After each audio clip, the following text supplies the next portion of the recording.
আমরা অনেকে বলি না, যারা দুর্গা ভক্ত তারা বলে দুর্গা সবার চেয়ে বড়, যারা কালী ভক্ত তারা বলে কালী সবার চেয়ে বড়, যারা কৃষ্ণ ভক্ত তারা বলে কৃষ্ণ সবার চেয়ে বড়। কিন্তু কে সবচেয়ে বড় বাবা?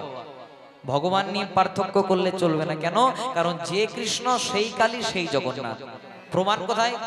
মনে করুন আপনাদের এখানে যদি কোনো পূজা হয়, ও মায়েরা তোমাদের এখানে দুর্গা পূজা হয়, লক্ষ্মী পূজা বা সব পূজায় হয়, দেখবেন যে কোনো পূজা হোক, দুর্গা পূজা, লক্ষ্মী পূজা, কালী পূজা, যে কোনো পূজাই হোক বাবা, প্রথমেই কিন্তু ঠাকুর মশাই, আমি তো ব্রাহ্মণের ছেলে, প্রথমেই ঠাকুর মশাই হাতে এক গন্ডুস জল নিয়ে পরে বলে নমো বিষ্ণু, নমো বিষ্ণু, তদ বিষ্ণু।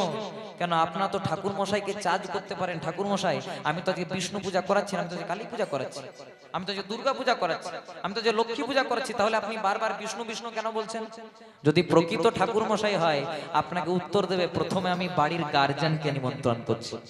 বাড়ির গার্জিয়ানকে নিমন্ত্রণ করলে, বাড়ির অভিভাবককে নিমন্ত্রণ করলে যেমন বাড়ির সব সদস্যদেরকে নিমন্ত্রণ করা হয়ে যায়, তেমনি কলিযুগে যদি কেউ কৃষ্ণ ভজন করে তার হিন্দুদের 33 কোটি দেব দেবতা সকলের ভজন করা হয়ে যায়। তাই গৌর প্রেমানন্দে হরি হরি বল।